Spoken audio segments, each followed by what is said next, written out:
This is a Focus on Britain presentation. The crowd had been building for hours before Paul arrived.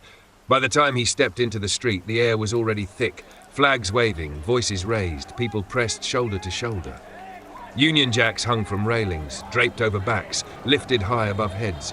Cardboard signs bobbed through the movement, slogans scrawled in heavy marker, "Free speech now, save our country, protect the future." Paul didn't rush in. He paused at the edge first, taking it all in like a man studying a room before deciding how to enter it. Then he adjusted the collar of his white Stone Island coat and stepped forward. It wasn't quite activism. It felt closer to trading. Not clean, polished trading, but something older, rougher. Like a man used to moving things quickly, selling value that existed mostly in the moment, convincing enough if you didn't look too closely. And then there was the way he spoke.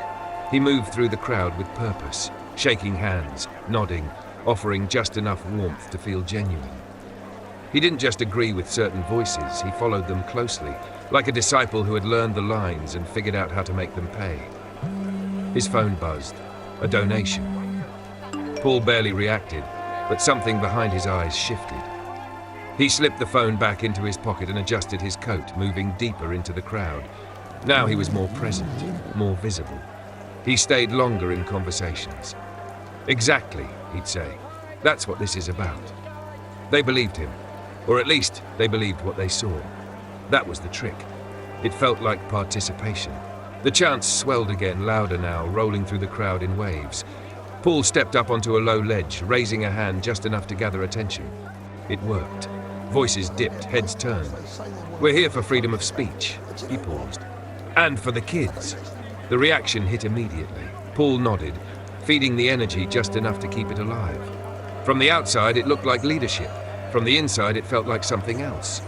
He stepped back down, letting the crowd carry itself forward. He didn't need to stay at the center, just pass through it at the right moments. His phone buzzed again, another donation, then another.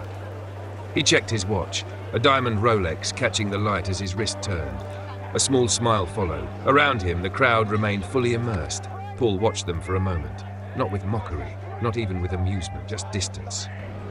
Paul stood at check-in, luggage beside him, scanning the room without trying to make it obvious. Then he saw them. Police officers, calm, professional, moving through the terminal without urgency. It was enough. His chest tightened. One of them approached. Routine questions followed, travel plans, length of stay. Nothing unusual. Still, Paul's mind raced. Are they looking into things? He answered carefully, keeping his tone level. The officer nodded and moved on. That should have been it, but it wasn't. I can't stay here. The thought settled quickly, firmly. Minutes later, Paul was moving through security, not quite rushing, but not far from it. Overhead, a sign pointed the way. Departures, Spain. He followed it. Spain was warmer, brighter, easier. Paul stepped out into the sunlight, sunglasses on, tension easing just enough for him to breathe. But he hadn't come to disappear. By evening, he was already setting up. A table, a laptop, a microphone. The camera flicked on. "Right," he muttered. "Let's go live." And just like that, the energy returned. Guests joined him. The conversation flowed. Then came the first donation alert. Paul noticed, then another, and another. A slow grin spread across his face. This works. The chat flooded. Support, outrage, excitement. It didn't matter. They were watching. They were paying. Paul leaned closer to the microphone, lowering his voice slightly. "This is just getting started." "I'm technically on the run," he said, half smiling, gesturing toward the Spanish skyline. Comments blurred together, some supportive, some questioning, some mocking. Paul's expression hardened. Donations poured in faster than before. Alerts stacked, numbers climbing. Paul blinked, then smiled. He leaned forward again, pointing toward the camera. "Go on then," he said. "Send more." And they did. They always did. Inside, the stream carried on, noise, money, attention looping endlessly. "You don't understand anything," he snapped. The chat surged. Something tipped. "You're all stupid." The words landed hard. For a moment, it felt like everything might break. Instead, the screen lit up. Paul leaned back in his chair, watching it all unfold exactly as expected, or maybe exactly as it was always going to. This story is purely fiction. Or is it?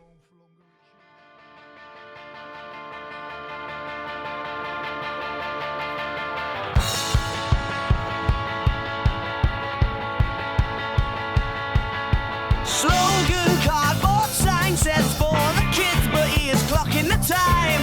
Flashes, he adjusts his coat, says a few lines that he already wrote. Handshake, wink, half smile, talks like he walks every mile, scanning, counting heads, thinking of the numbers instead. War grifter, war fucking grifter, talks it loud, but the truth gets thinner. War grifter, war fucking grifter, sells you fire and he sells you cinders. Oh, the grifter. Oh,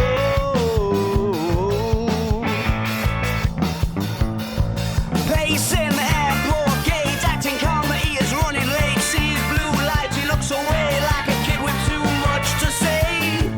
Just a trip, that is the claim. Dodging ghosts, avoiding names first in line. Departure time, sun on his face while he leaves it behind.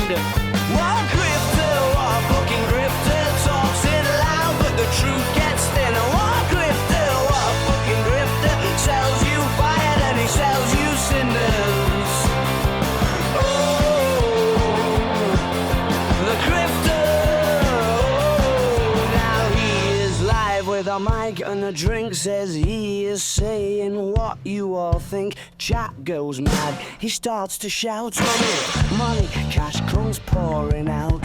Calls them names, they are all the same, but they keep feeding the flame. Bit of rage, bit of show, that is how the numbers grow.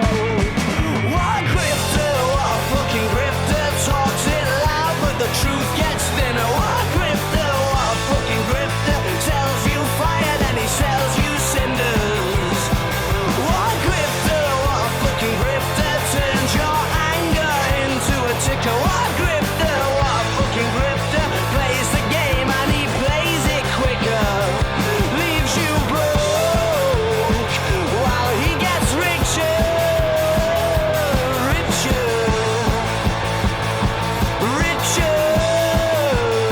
War grifter. They do what they do and they make the videos that they do and they're attacking the people they do. I know what people want to hear. Making money, telling people what they want to hear is the easiest thing in the world on YouTube, and some of these people have discovered it. They're what's known as chancers. They see a chance and they take